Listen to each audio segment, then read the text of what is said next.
나보다 나를 잘 아시는 주님이라는 제목으로 하나님 말씀 증가합니다. 열 길 물속은 알아도 한 길 사람 속은 모른다라는 말이 있습니다. 그만큼 사람을 이해하는 것, 그 사람의 마음을 헤아린다는 것, 속 사람을 안다는 것 너무 어렵다는 거죠. 늘 알고 있는 사람들, 이 사람이 한번 어떤 욕심에 사로잡히거나 다른 생각에 사로잡혔을 때 그 사람은 더 이상 마치 내가 아는 사람이 아닌 다른 모습으로 변하는 거예요. 그래서 참 사람은 알 수 없다라는 말을 하게 됩니다. 그런데 우리는 살아가면서 수많은 사람들을 만나고 그 많은 사람들과 관계를 맺으며 살아가요. 좋든 싫든 그를 이해하고 또는 용납하기도 하면서 그런 관계 속에서 이 관계를 지속하면서 우리가 살아간다는 거죠. 그래서 정말 그 한길 속을 알지 못하는 사람이지만 그 사람을 이해하는 것, 그 사람을 아는 게 너무 중요한 문제라는 거죠. 사람을 잘 이해하지 못해서, 사람을 잘 몰라서 우리가 뒤통수 맞는다고 표현하나요? 그 사람 때문에 불이익을 경험하기도 하고 또 그것 때문에 우리가 공동체 생활을 잘 적응하지도 못하고 같이 어울리지도 못하는 그런 어떤 어려움을 겪기도 하고, 반면에 이 사람을 잘 이해했기 때문에, 잘 아는 것 때문에, 그래서 모든 생활이 수월합니다. 공동체 생활을 해도 수월하고 그들과 어울려서 무엇을 해도 함께 즐겁고 기쁘게 할 수가 있는 거죠. 잘 아는 것 때문에, 잘 이해하는 것 때문에. 이 사람이 말하는 것들이 어떤 의미가 있는지, 이 사람이 이렇게 행동하는 것이 무슨 의미가 있는 건지 그것을 좀 이해하기 때문에. 그런데 그렇게 좀 이해한다고 했는데, 이 사람에 대해서 내가 좀 잘 안다고 했는데 어느 날 문득 내가 알고 있는 그 사람이 아닌, 내가 이해하고 있는 그 사람이 아닌, 전혀 알 수 없는 말들을 하고 전혀 알 수 없는 행동을 할 때, 그때 우리는 이렇게 고백하게 되죠. 도대체 모르겠다.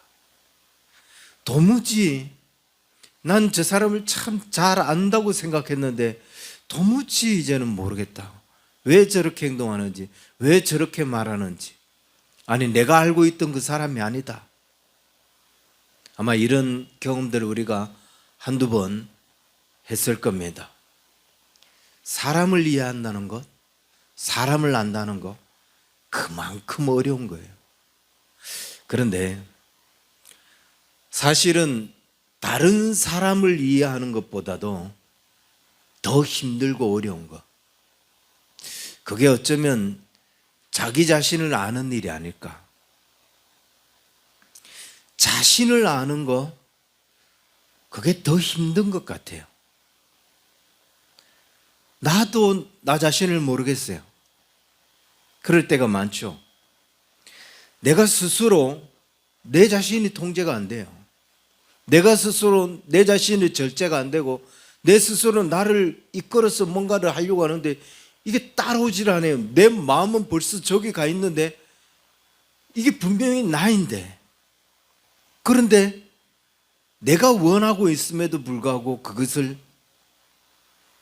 하지 않고 있어요.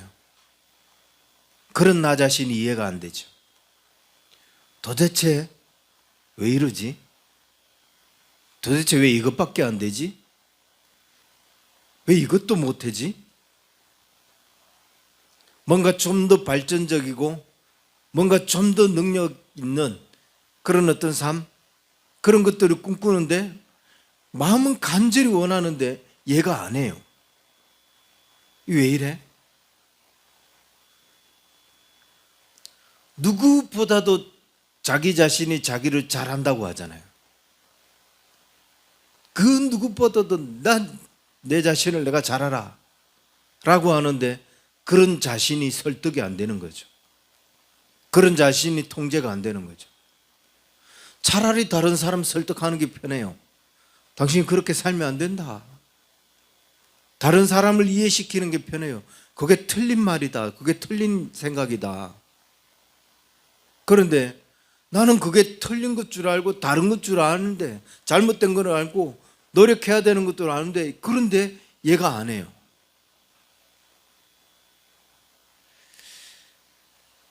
뭔가를 계획했고 그걸 꾸준히 실천해야 되는데 그 실천하는 데 있어서 계속 한계를 느끼고, 그러면서 우리는 이렇게 이야기합니다. 정말 내 성격 마음에 안 든다. 정말 내 자신이 마음에 안 든다. 이런 말을 하죠. 왜 내 마음과 다르게 행동하냐? 왜 내 생각과 다른 말들을 하냐? 우리가 마음은 그런데 그 마음과 다르게 마음에도 원치 않는 말을 할 때가 있고 그렇게 행동을 할 때가 있어요. 아차 싶어요. 분명히 내 속마음은 그게 아닌데 왜 이렇게 표현하지? 또 내 속마음을 정확하게 전달해 줘야 되는데 이게 정확하게 표현을 못 해줘요. 얼마나 답답한지 몰라요. 정말 이 마음에 있는 걸 이대로 좀 표현해 주고 싶은데 그걸 내가 알고 있는 이 단어를 다 동원을 해도 그 마음 표현들이 안 돼요. 답답하죠. 아니, 더한 것은 이 사람에게 분명히 이 말을 해줘야 돼요. 그런데 그 앞에 가면 그 말을 못하네요. 분명히 했어야 되는데, 그런데도 그 앞에 가서 그 말을 못해요. 내 마음을 표현할 줄도 모르고 내가 해야 할 말을 할 줄도 모르고, 그러면서 우리는 참 바보다, 그런 생각들을 갖게 됩니다.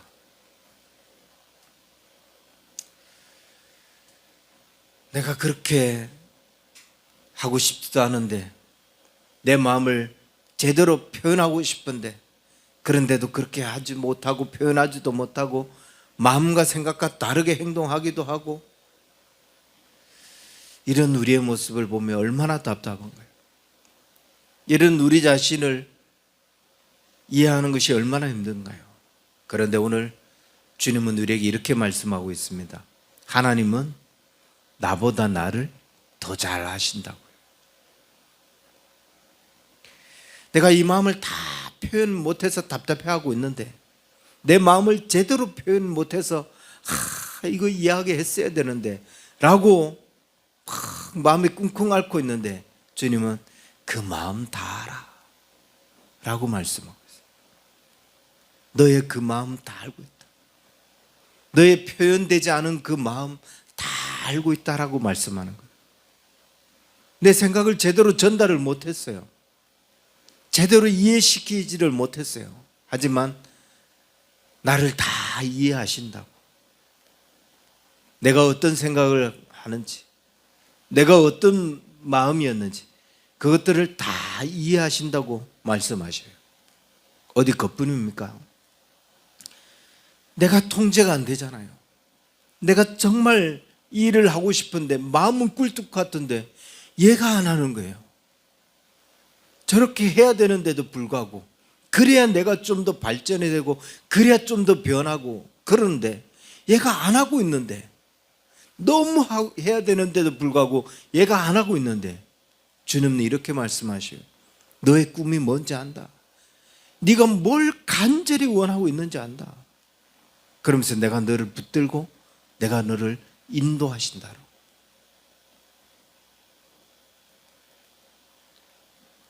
그뿐만 아니라 우리가 실수를 합니다. 우리가 많은 단점이 있어요. 우리가 많은 연약함들이 있어요.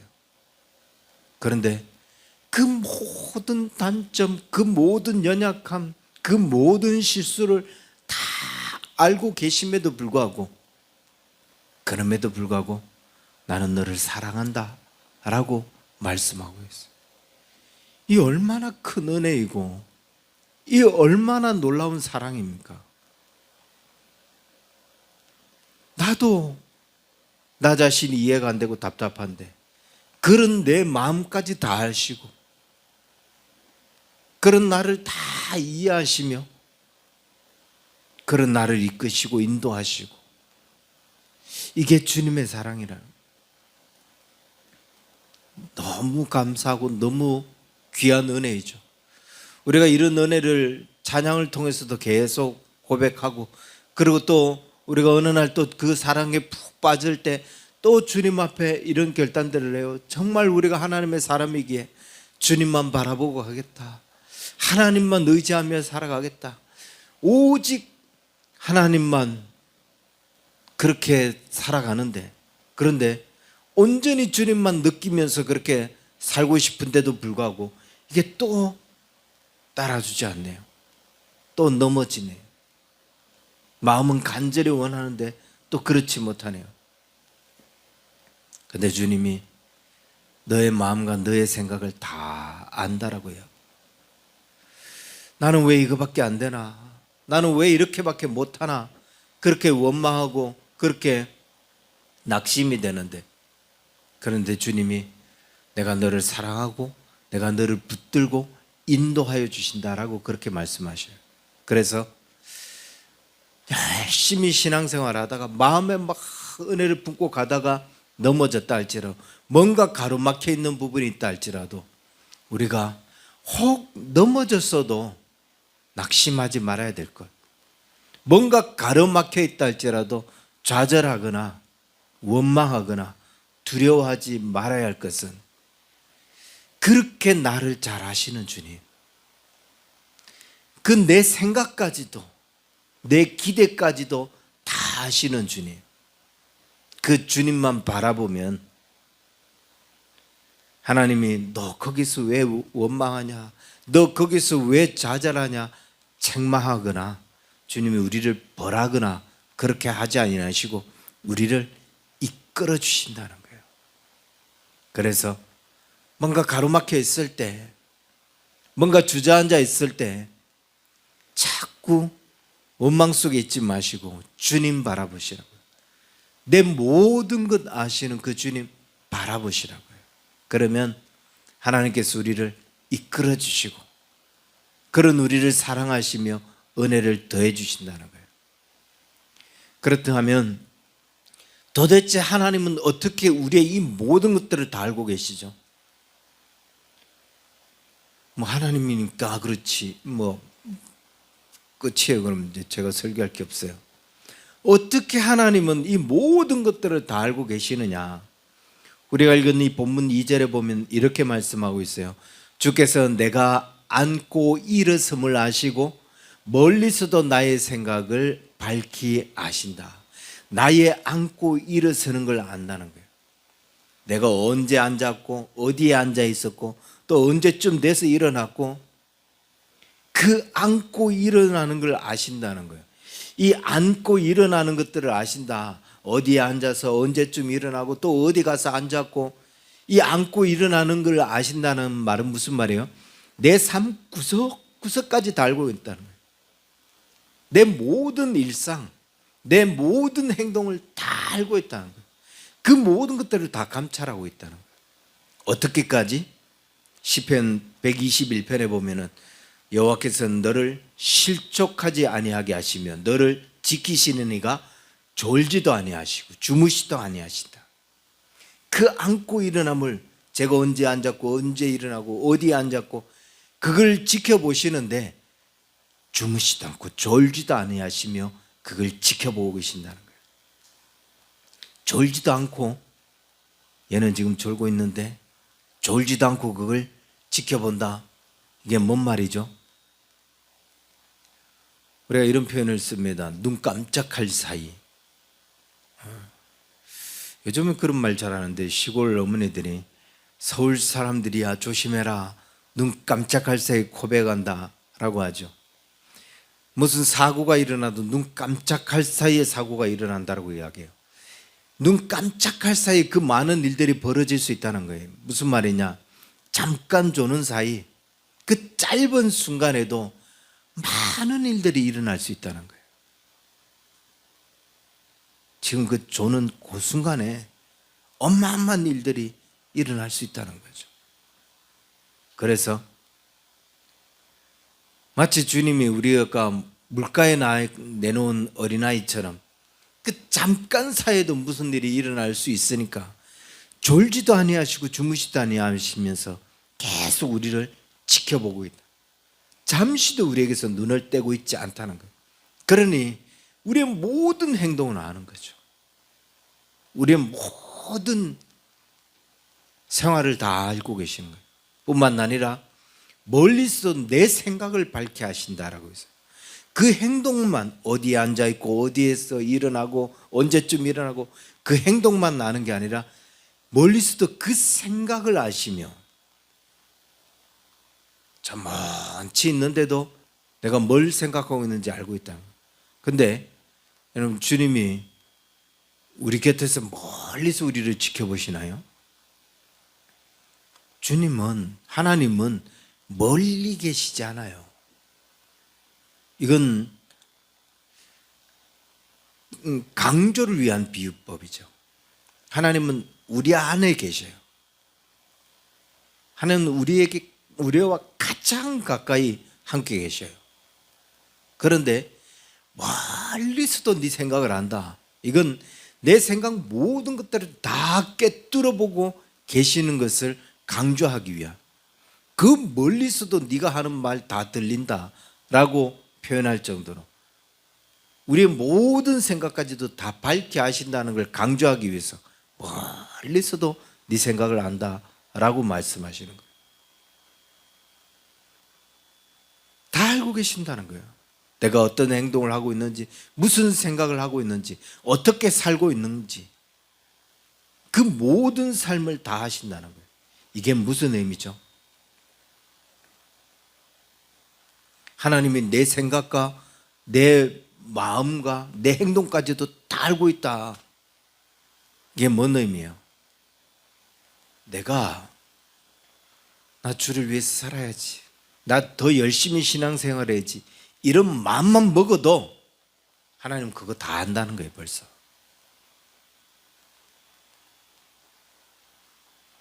내 삶, 내 행동에 있어서 내가 마음먹은 것만큼 따라주지 않지만 너 지금 이런 마음을 먹고 있는데도 불구하고 그거 네 몸이 그렇게 못 따라주는 건 내가 너무 잘 알지. 하나님 그러신다는 거죠. 네가 이 생각을 갖고 있는데 그럼에도 불구하고 네 상황이나 네 형편 때문에 그렇게 못 살고 있는 거 내가 너무 잘 알지. 이런 거예요. 그래서 그 마음을 먹은 것만으로도 하나님은 우리에게 은혜와 축복을 주신다는 거죠. 그 마음을 먹은 것만으로도 주의 손으로 우리를 붙들어 주신다는 거예요. 또 한 가지, 내 모든 마음을, 내 모든 생각과 행동을 아신다는 것은, 그러기에 하나님 앞에 그 어떤 것도 하나님 모르시는 게 아무것도 없잖아요. 그 어떤 것도 주님 앞에 숨길 수 있는 게 없다는 거죠. 내 모든 것들을 다 아시는데, 내 행동과 내 생각과 그 모든 것들을 다 보고 잠시도 눈 깜짝할 사이도 우리에게 눈을 떼지 아니하시고 보시고 계셨는데 뭘 숨기겠어요?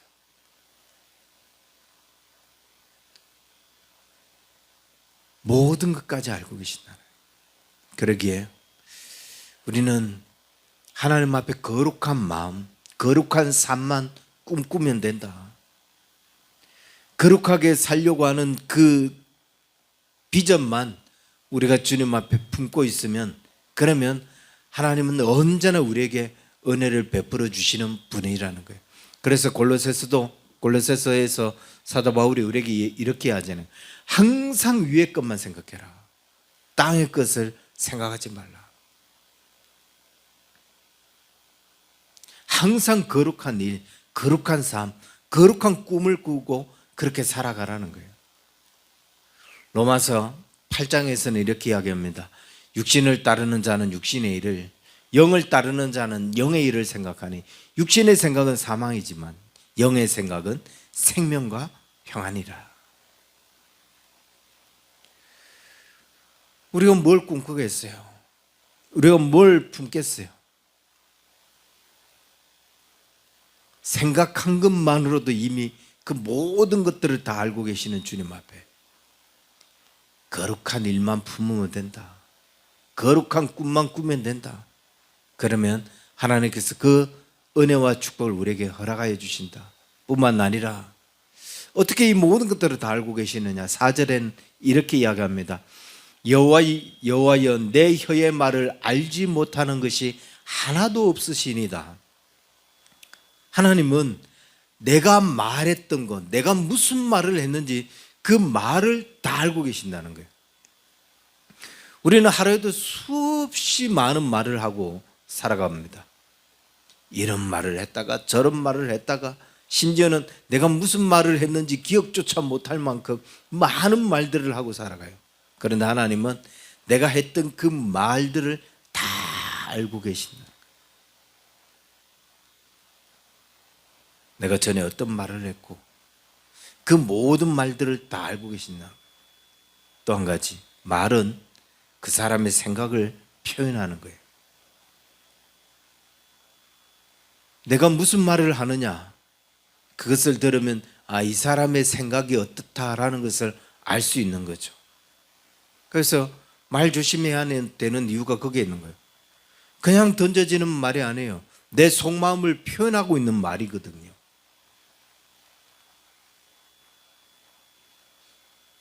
그런데 하나님은 내가 하는 그 말을 통해서 우리 했던 모든 말들을 다 아실 뿐만 아니라 그 말을 통해서 우리의 진심, 우리의 속까지 다 알고 있습니다. 굳이 우리가 이 말로 표현하지 않아도 주님께서 우리의 생각까지 다 알고 계시기 때문에 알지만, 그래서 사람은 속일 수 있지만 하나님은 속일 수 없다는 거죠. 생각까지도 아시는 주님, 그 했던 말까지 다 알고 계시는 주님,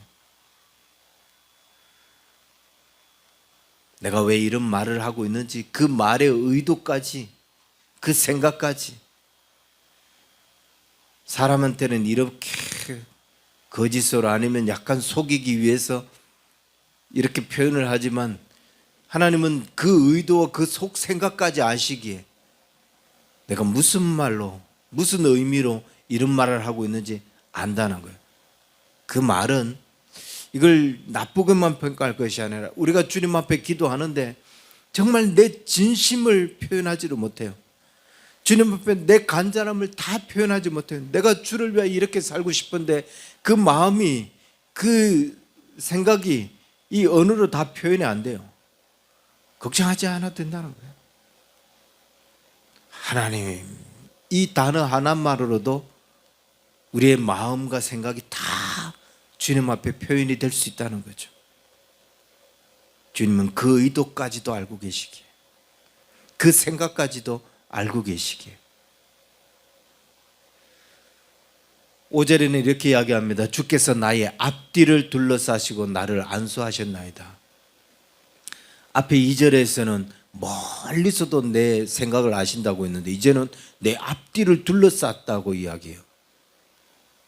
이 둘러쌌다라고 하는 말이 원어로 추로인데 성을 완전히 포위한 것처럼, 완전히 둘러싼 것처럼 더 이상 나는 빠져나갈 길이 없다, 피해갈 길이 없다, 더 이상 피할 수 있는 길이 없는 상황, 그런 상황을 추루라고 이야기해요. 완전히 둘러싸여 있는 거예요. 하나님께서 나를 완전히 둘러싸고 계시는 거예요. 내가 어떤 처지에 있는지, 내가 어떤 상황에 놓여 있는지, 내가 주님을 피해서 아무것도 할 수 없이 완전히 주님 앞에 포위되어 있는 그런 상황. 멀리서도 내 생각을 아시는데 나를 완전히 둘러싸고 있으니 내가 어떤 입장에 있는데 어떤 처지에 있는지 주님은 속속들이 다 알고 계시는 거죠. 시편 121편에서는 이렇게 합니다. 여호와께서 내 오른쪽에서 내 그늘이 되시나니. 그늘이라는 게 뭐죠? 이게 그림자를 의미하는데, 그림자는 내가 가만히 있는데 그림자 혼자 움직이나요? 내가 가만히 있는데 그림자 혼자 떨어져 있나요? 그림자는 언제나 실체 곁에 있어요. 항상 실체와 함께 붙어서 움직여요. 주님이 우리의 오른쪽에서 그렇게 우리와 항상 함께 하신다는 거예요. 그러니 하나님께서 모르시는 부분이 없죠.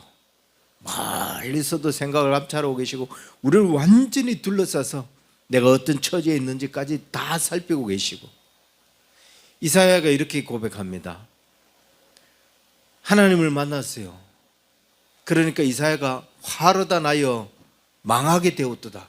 그러면서 나의 입술이 부정한 가운데 하나님을 배웠다. 나는 입술이 부정한 사람이라. 무슨 말입니까? 하나님을 만나서 지금 거룩한 은혜를 입어야 되는데 내가 했던 말이 생각이 나는 거예요. 내가 얼마나 많은 말들을 했는데, 부정한 말을 했는데, 야, 이거 나는 이제 화를 입게 되었구나. 자신이 했던 그 말들이 생각나니까 그 말 때문에 은혜를 잊지 못할까 봐 두려운 거죠. 그 말 다 알고 계시다는 거예요.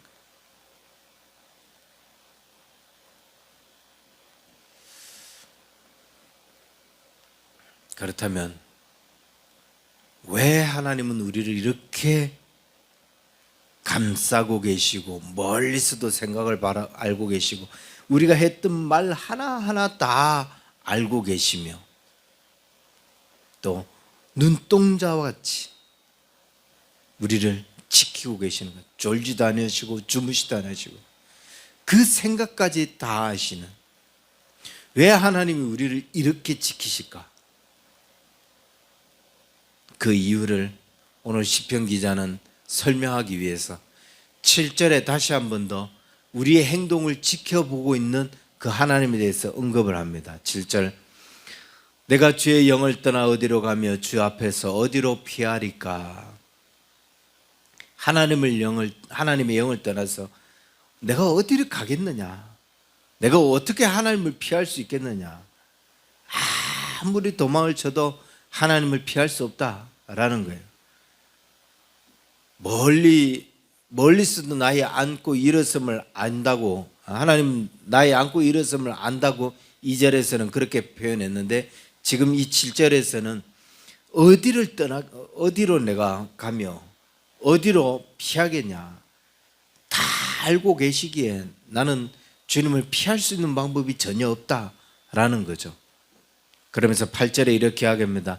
내가 하늘에 올라갈지라도 거기 계시고 내가 서울에 내 자리를 펼지라도 거기 계시나이다. 하늘에 올라가도 하나님께서 나를 알고 계시고, 혹 내가 저 지옥 그곳에 내 자리를 마련한다 할지라도 거기까지도 하나님께서 나를 지켜보고 계신다는 거예요. 그러니까 하나님의 낯을 피할 길은 전혀 없다. 그러면서 9절에는 이렇게 합니다. 내가 새벽 날개치며 바다 끝에 가서 거주할지라도, 새벽 날개치며 새벽 일찍 일어나서 버둥거리며 그렇게 뭔가 초새벽같이 그렇게 움직인다 할지라도, 그리고 바다 끝, 그러니까 가장 멀리 떨어질 수 있는 곳, 육지에서 가장 멀리 떨어지는 곳, 그게 바다 끝인데 거기에 간다 할지라도 그 하나님은 거기에서 나를 지켜보고 계신다. 언제 어디서나 어디를 가든지 무엇을 하든지 하나님께서 이 모든 것들을 다 지켜보고 계시고 다 알고 계신다는데, 그럼 왜 이렇게 우리를 지켜보고 계시는가? 그 이유를 10절에 이렇게 이야기합니다. 10절 우리가 같이 한번 읽습니다. 거기서도 주의 손이 나를 인도하시며 주의 오른손이 나를 붙드시리이다.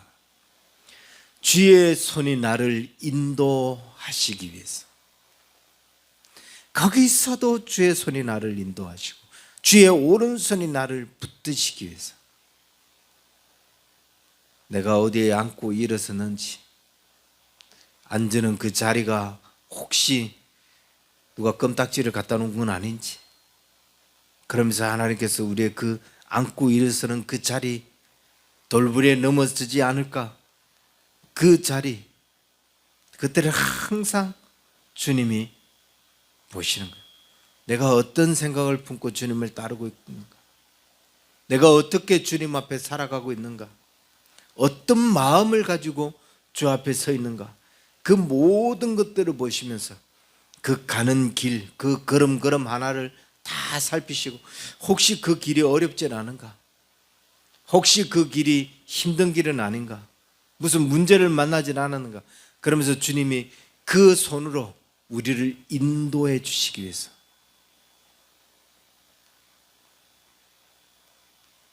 넘어지면 불안에 떨고 두려워하고 있으면 주의 그 강한 오른손으로 우리를 붙들어 주시면서 일어서라, 용기를 내라, 네가 전에 품었던 그 마음 생각하고 다시 힘을 내라.